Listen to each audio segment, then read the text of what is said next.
સાધુની વિદાય અને એક દીકરીની વિદાય એ બધાને હેરાન કરી નાખે છે. જનક બહુ રડે છે. આજે મારી દીકરીઓ જવાની છે, આજે મારી દીકરીઓ જવાની છે. જનક રડે છે. ગામના પાદરે ચાર દંપતીઓ ઉભા છે. સુનૈનાજી જનક મળવા નીકળ્યા. પેલા સુરતી કૃતિને મળ્યા, માંડવીને મળ્યા, ઉર્મિલાજીને મળ્યા. પણ જ્યાં સીતા માતા પાછી આવ્યા ને ત્યારે જનક ઢગલો થઈ ગયો. સાહેબ, જનકના મનમાં થયું આજ બધું મારું લૂંટાઈ ગયું છે. દીકરીની વિદાય છે ને સાહેબ, બહુ વહેમી લાગે. જેને દીકરીઓ હોય ને એને જ ખબર પડે. પ્રસૂતિની કેટલી પીડા છે ને, કોઈ પૂછે કેટલી પીડા થાય, એનું વર્ણન ના થાય. એના માટે તને સ્ત્રી બનવું પડે અને કોઈ પુરુષ બાળકને જન્મ આપવો પડે, તો જ ખબર પડે કે પ્રસૂતિની કેટલી પીડા છે. એમ દીકરીને બાપ વળાવતો હોય અને બાપને કેટલી વેદના થાય ને, એના માટે તો એને દીકરીનો બાપ બનવું પડે. કવિઓને કલમ મૂકી દેવી પડે છે. જનક રોવા લાગે. આહુડા પડી રહ્યા છે. આજ પડી ગયો. હે દશરથજી, હે યુદ્ધના સમ્રાટ, હે અવધી વ્યસન, હવે આ મારી દીકરીઓ મારી નહીં પણ તમારી દીકરીઓ છે. શું બાપે ભણામણ કરી છે?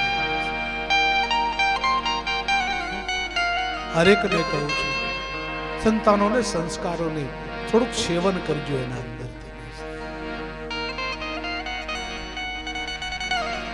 તો જાન નીકળે છે. એમાં બાપને બહુ વેદના થાય, બહુ વેદના થાય. બાપ કોઈને કહે નહીં, પણ દીકરીની વેદના જેટલી બાપને થાય ને એટલી માને ના થાય. બાપ બહુ જ પ્યાર કરતા.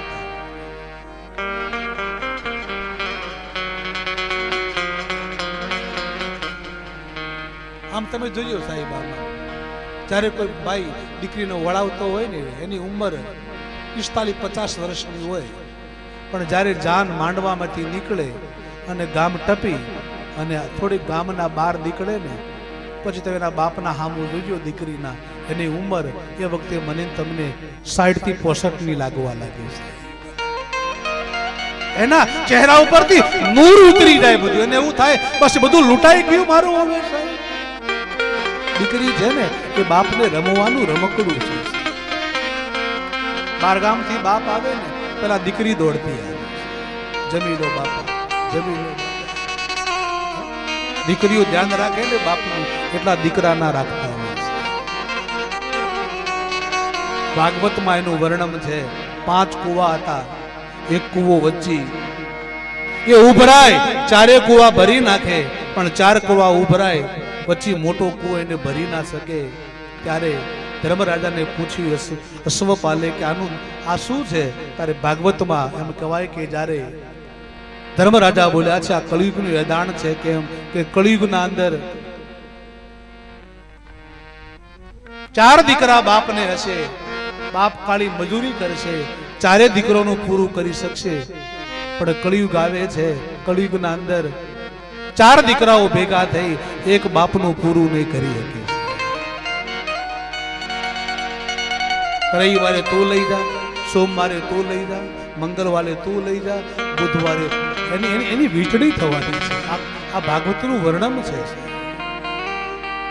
દીકરીઓ તો દીકરીઓ છે. જનક બહુ જ રડે છે. જયારે માં પાર્વતીને વળાવે ને સાહેબ, હિમાચલ રડવા લાગ્યો, પથ્થરોની આંખમાંથી આંસુડા વહેવા લાગ્યા. એ વખતે તો અમારી સોનીનાજીએ ઠપકો આપ્યો તુલસીદાસને, અને એમ કહેવાય છે કે વિધાતાને ઠપકો આપ્યો. ચોપાઈ છે. સોનેનાજી બોલી છે, કત બીધી નારી સુજીત જગમાઈ, શ્રી રામ જય રામ, જય જય રામ. હે વિધાતા, તે નારી બનાવી કેમ? નારી બનાવી કેમ? કત વિધિ નારી સુજિત જગમાય. શ્રી રામ જય રામ જય જય રામ. પરાધીન સપ ને સુખ નાય. શ્રી રામ જય રામ જય જય રામ. નારી પરાધીન છે સાહેબ, એને સપનામાં સુખ ના મળે. નાની હોય એટલે મા બાપ ના આધીન, મોટી થાય પરણાવે પતિના આધીન, સંતાન થાય સંતાન ના આધીન. नारी पराधीन छे साहब. नारी तू जीवन हारी, अरे तेरी यही है कहानी. तेरे आंचल में है दूध और आंखों में है पानी. अने दीकरी तो साहब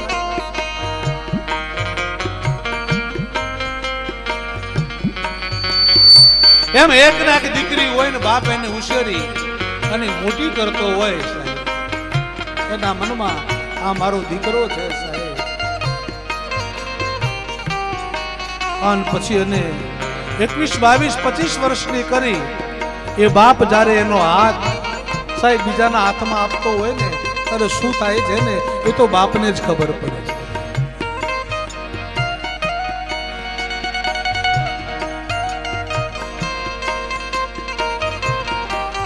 લોકો ભલે કહેતા હોય દીકરી સાપનો બારો છે, પણ મારી વ્યાસપીઠ કહે છે દીકરી સાપનો બારો નથી, દીકરી તો આપણા આંગણાનો તુલસીનો ક્યારો છે. એને જાજીરા પૂન કર્યા હોય એના ઘરે દીકરીઓ જન્મે છે. બાપનો સંબંધ આમ દીકરીને બાપ વળાવતો હોય ને સાહેબ, દીકરીઓ છે ને વળી વળી અને મળવા માટે જાય ને એની માને આમ બાથમાં ગાલીને મળે ને બીજું કઈ જ ના કરે. માં ચિંતા ના કરે. ત્યારે સીતા માતા શિખામણ આપતા, ચિંતા કરીશ ને. સોનીનાજીને કહે માં અમારે ચિંતા કરીશ નહીં, રઘુવંશમાં જઈએ છે, જરાય ચિંતા નહીં કરવાની, તારે અમારી કઈ ચિંતા નહીં. અને જ્યાં જનક નામ જોયા અને સીતાજી રોવા લાગ્યા છે. સોનેનાજી બોલ્યા બેટા વિદેહી તું અમને શિખામણ આપતી હતી, મજબૂત બનજો. રડે છે. અરે સીતાજી કહે માં મને બીજી કોઈ ચિંતા નથી, પણ એક ભણામણ કરું છું, તું મારા બાપનું ધ્યાન રાખજે. આ દીકરી એના ભાઈને મળતી હોય કઈ ભણામણ ના કરે. દીકરીઓને કઈ જોતું જ નથી સાહેબ. આમ દીકરીઓ આમ કંકુના આમ આમ થાપા ઘર આગળ મારે, અમારા બાજુ રિયા થાપા મારે, એની વિદાય આપી અને ઊંધા ઉભા રહી આમ માંડવાને વધાવે છે, આમ થાપા મારીને કહે છે હે માતા પિતા, હે ભાઈ, આ તારી સંપત્તિ અમારે કઈ કામની નથી સાહેબ. તો ખાલી કદાચ અંગૂઠાનું સ્પીકર મગાવતો છે, પણ આખા હાથના તમામ તને આપીને જવું છું. હમકો કુછ નહીં चाहिए. આ દીકરીઓ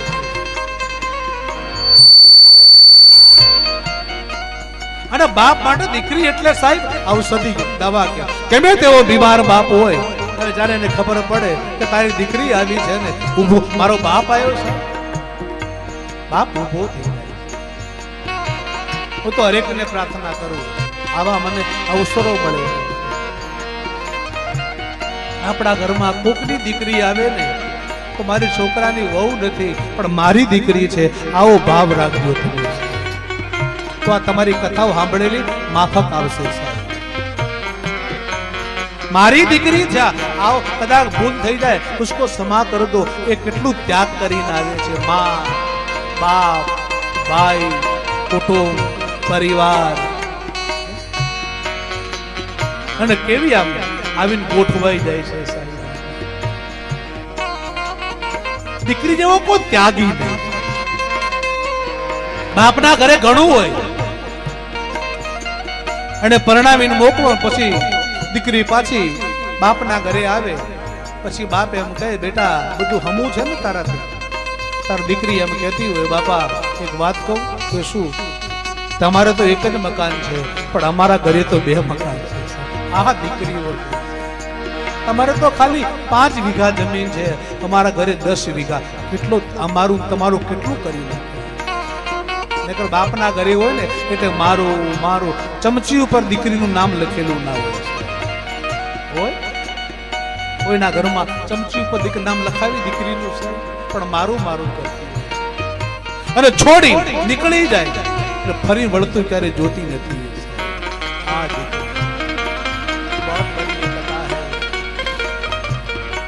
સાધુ માણસના આપણે દર્શન કરી ગયા છે. દીકરી સાધુ છે. અને પછી તો સાહેબ નીકળે છે